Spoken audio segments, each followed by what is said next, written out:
Hello, welcome to whatever this channel may or may not be.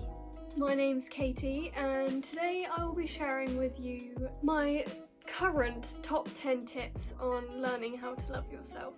I have tried recording this video before, however it didn't exactly go to plan, so we're trying it again, fresh start. The truth about self-love is it's not easy.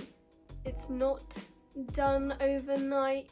You can't watch this YouTube video and then go to bed and wake up tomorrow and you're a completely different person who loves themselves. I mean, hopefully you do love yourself, even a smidge, but that's the truth. It takes practice. Self-love isn't just about doing face masks, not just about having a skincare routine. It's about getting deep and learning about yourself and all the different levels of who you are and how you came to be who you are now.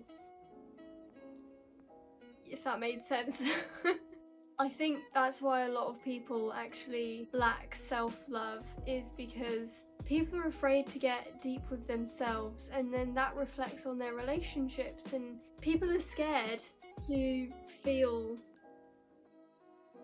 real feelings, you know? Hopefully at least one of these tips can help you out.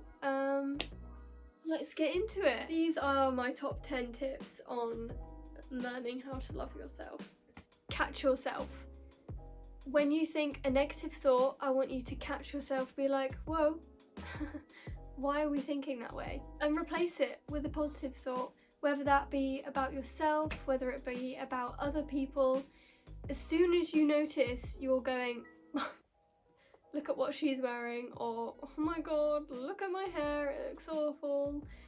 Whatever the negative thought is, catch yourself in that moment and say, no, we're not doing this anymore, and replace it with a positive thought, whether it be about yourself, whether it be about the other person. Just replace the negative one with a positive one, and it kind of just evens it out, you know? Fake it until you make it. This is a massive one, and they all kind of interlink with each other. Fake it until you make it is very, very simple, literally, as it sounds. With self-love, even if you don't love yourself right now, and trust me, you will get there, lie to yourself a little bit. I wouldn't recommend lying because honesty is the best policy and all that, but when it comes to self-love and manifesting certain things, I would say a little lie here and there to yourself would not hurt. Especially if you're trying to rewire your brain. Instead of thinking, oh god, I'm just not confident enough, I can't do this. Say, yeah, I can do this, even if you're kind of giving yourself the side eye going, we definitely don't feel comfortable doing this. Just like, go, you know what? I feel comfortable, I feel confident, I can do this, even if it's a little, I look lovely today. You know? At least you're saying the positive things. Your brain literally believes everything you say and will prove everything you say right. So when you do give yourself a little white lie to say, I feel so confident, you're saying I feel confident, and your brain goes, oh yeah, we feel confident. Yeah, let's show us why we feel confident, you know? The next thing is unfollow people. Unfollow people that make you feel jealous, that make you feel like okay? You're allowed to do it. I know there's this massive thing, especially now, where if someone unfollows someone, there's a big drama about it, or you feel bad, you feel like you're not friends with that person if you're not following them on social media, but it really doesn't matter. If someone's making you feel like crap, unfollow them. I used to compare myself a lot to people online, especially girls my age, supermodels and celebrities, all that stuff. I kind of realised that, hang on a minute, every time I'm looking at this Instagram post, I'm feeling bad and I'm comparing myself, and I walk away from my phone feeling like I'm not worthy and that I'm not good enough, when I actually am. If someone's making you feel or if you're making yourself feel bad for looking at other people's profiles, even if it's out of their control, say, you know what, this isn't good for me, and unfollow them. Or mute the account. Ah, that's the brilliant thing these days. You can pretty much do anything with social media. So mute their account. You don't even have to unfollow. They won't even know. But if you did unfollow, they probably wouldn't know anyway. So just do what you have to do to make yourself happy. It's a very, very good step to take, is to unfollow anyone that makes you feel bad. And that includes news or things that you feel like you should know and should be kept up to date with. If that's making you feel bad, unfollow it. As I did in the last video, unfollow stuff that makes you feel bad. My next one on the list is reality checks. Give yourself a slap around the face from the universe. How serious is the thing that you're overthinking about? Have you got a spot on your face? Yes. Does it make you feel ugly? Yes. Why? It's just a little spot. The way I kind of give myself a reality check is I imagine I'm just this tiny little person on the planet, and I've zoomed out so far to the point where I can see everything around me. I'm in my house. My house is amongst thousands of other houses in the UK. And then it zooms out more, and the UK is just a teeny weeny part of the world. And the world is there, and then there's all these galaxies, and I'm just one little speck. It really doesn't matter too much, you know? I'm just a teeny tiny speck that's literally made from stardust. Is a spot really that important?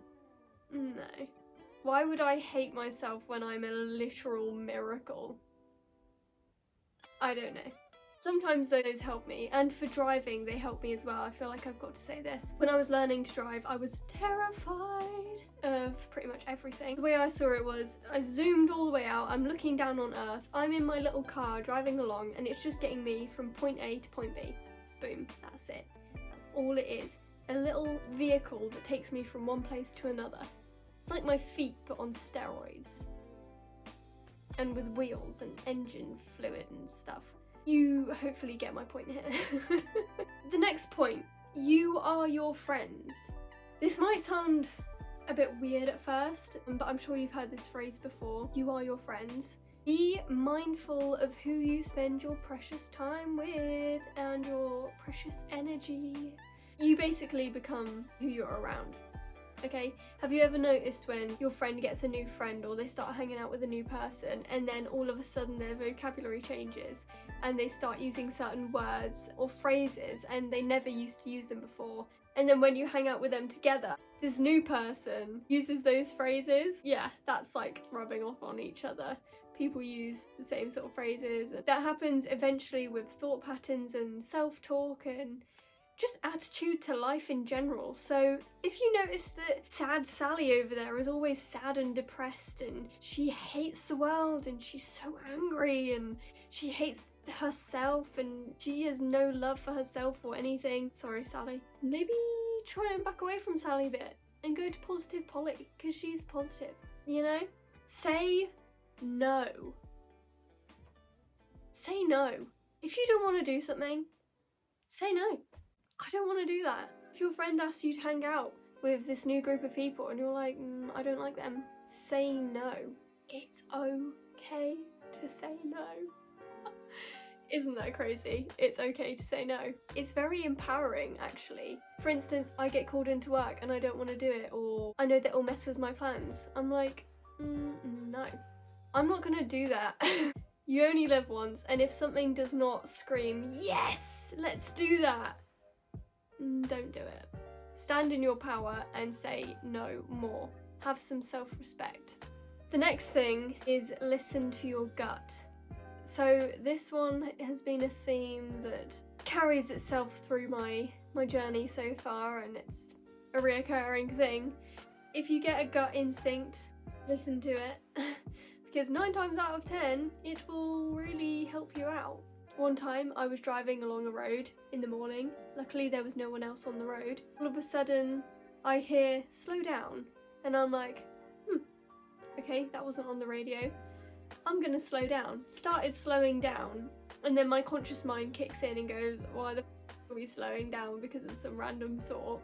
I gently start to press on the accelerator. I'm going just a smidge faster, And as soon as I kind of come over the brow of this hill, there is a deer in the road, in my side of the road. And if I would have been going the national speed limit, I would have crashed into that deer. That's just one example of a reason why you should trust your gut. If you know something and you don't know how you know it, listen to it, because you do know that. Please just listen to your gut and act on it. Say you don't want to do something because your gut reaction was no, or I know there's something not right about this, and your friends are like, why are you not coming? You're like, oh, I don't know, I just don't have a good feeling about it. That is a valid point. That is a valid point. I don't want to go, I just don't. First of all, that's a valid point. Also saying, I just don't have a good feeling about it. Valid point. Well done you for standing your ground and listening to your gut. The next one, challenge yourself. This is a massive one for me this year. Push yourself out of your comfort zone. How are you going to grow if you don't push yourself? Imagine you have a small plant, right? Or a seed. You're in this case of the seed and you want to grow. You want to be a big tree. How are you going to grow if you don't push out of the seed shell? I don't know if that was a good analogy or not, but that's what we're going with. Give yourself little challenges to do. Push yourself out of your comfort zone. If you don't like speaking in public but you want to get more used to it and you don't really like speaking to strangers, it freaks you out, force yourself to do it. I promise it's so rewarding knowing that you've done it. Even if it's a bit awkward at first, at least you've done it. You've practiced. Practice makes perfect. I used to get on the bus every day for college, and I was so anxious of getting on the bus and missing the bus and speaking to the bus driver and all, and I was pushing myself to be more confident and be the person that I want to be. So I started saying to the bus driver, have a nice day, or how are you? Even saying have a nice day to me was a massive deal. It's actually quite funny how big of a deal that was to me, considering where I am now. Push yourself. You can ask someone or tell someone to have a nice day, smile more and make eye contact more. If there's something that you want to do or you want to get better at, just start doing it. Challenge yourself. It's fun. Maybe go out with a goal to compliment people more, because that's fun for them and for you. Once you start noticing more compliments in other people, you'll notice them in yourselves. Ultimately, that is self-love. Write down some goals, even if they're really simple, like you want to start wearing your hair back but you're not really that comfortable with it yet. Just start doing it. I don't know, that was a weird example, but I'm sure you get the gist. Forgive yourself. This is a massive one. You need to forgive yourself for your past. You need to forgive yourself when you make little mistakes, or maybe you do something that's out of character, or you make a mistake because we're human, right? You need to stop beating yourself up for that and forgive yourself, because forgiving yourself and others really calms your nerves down, you know? You don't need to carry around heavy weight with you all the time. If you're learning from your mistakes, you are growing, and you should forgive yourself for your past and for your past mistakes. There's a lot of things that I would do differently now, and I forgive my previous self for that. If I had the opportunity to do things again, I would do them differently, or I would know how to act differently, you know? I wouldn't change anything because my life is the way it is meant to be, but I know how I would act if that situation were to come up again, and that's growing. I forgive my previous self for any mistakes that she made, or any mistakes that she will make, because I'm sure there will be plenty of those. Go easy on yourself. These aren't exactly steps that you just like, oh, I will catch myself, I'll fake it till I make it, you know? It's all something that you do all together, intertwined. It's nothing that you can just do once and then boom, you're done, you're on the next level. It's something that you have to work on constantly, little different things in your life. You need to go easy on yourself. Be kind, because you deserve that kindness and love. Learning to love yourself is a long process. Like, it takes a while. In fact, I don't think it ever stops. It can't do, really, because there's always something more to learn through experiences. There's always something more to appreciate when it comes to self-love or any kind of love. It's not always getting better and better and better and better. It's like a heartbeat. You know, when the monitor's beeping, you're up and down. And that's how love is, that's how life is. If you're growing and you're learning from your mistakes and you're catching your negative thoughts and you're putting in some type of work, you should be proud of yourself. Even if you're not putting in any work right now, you should be proud of yourself. Going easy on yourself is also a difficult thing for a lot of people, but it's something to just bear in mind when you're going through any sort of transformation. You need to be calm when it comes to self-reflection, because it's not easy. Being a human is not easy. Being here is not easy. But things do get better and life goes on and things change, and change is fun and exciting. Hopefully this has helped someone somewhere, even just a smidge. Thank you for watching, and speak to you soon, hopefully.